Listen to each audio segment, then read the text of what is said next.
Thank you for joining us. I'm Yoon Jung-min. We start at the Constitutional Court, where the ninth hearing of President Yoon's impeachment trial took place today. For details, we have our correspondent Oh Soo-young standing by. Soo-young, I understand today's hearing saw the two sides laying out their respective arguments with regard to the legality of the president's declaration of martial law. That's right, Jung-min. Today's hearing began at 2 p.m. and lasted for about 4 hours and 40 minutes. But without the presence of President Yoon Suk Yeol, he was on his way to the court hearing but decided to turn back, according to his lawyers. He was supposed to make the appearance as he has for the past 6 hearings, but he ended up sitting out the 9th hearing today. As the last few hearings focused on questioning witnesses, today's session was intended for each side, the National Assembly's impeachment team and President Yoon's lawyers, to summarize their cases for and against impeachment and to go over the evidence that the bench hasn't covered yet. To go over the main arguments so far, the National Assembly's panel has claimed that Yoon's declaration of martial law was illegal as he did not go through the proper cabinet procedures, as were his proclamation of martial law decrees. The panel says Yoon also tried to disrupt parliamentary activities by deploying troops to the National Assembly and the National Election Commission, as well as trying to arrest judicial figures. The panel continued today to claim that Yoon intended to shut down the National Assembly and cited how witnesses and other central figures have indicated that the martial law declaration was procedurally flawed. This is a direct attack on the principles of the rule of law and the separation of powers.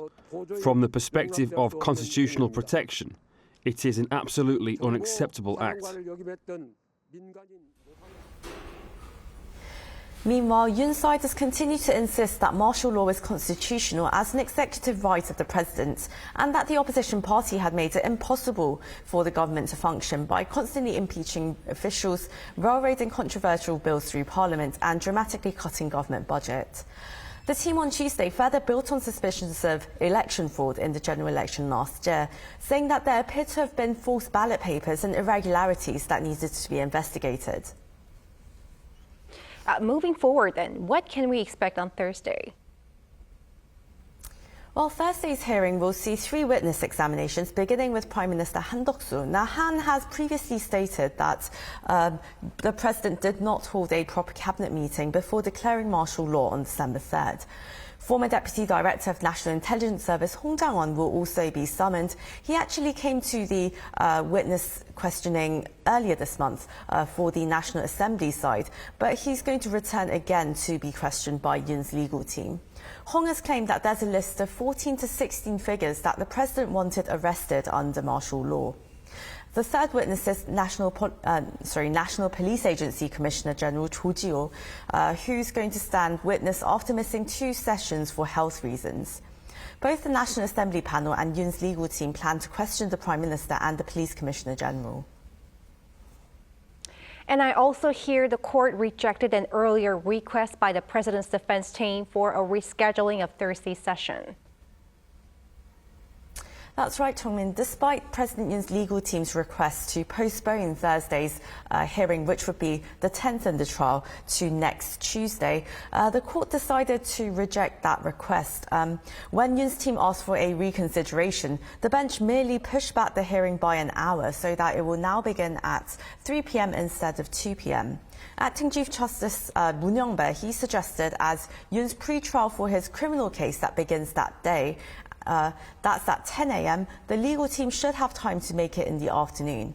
He also added that the court is also juggling 3 other trial hearings this week.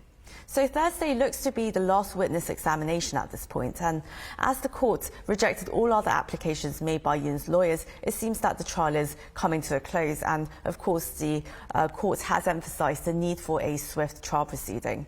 Now, if there's one more session scheduled to wrap up the arguments and also hear out Yoon's closing statement, it's likely that a verdict will be delivered in the first half of March. All right, that was our Oh Soo-young with the latest on the president's impeachment trial.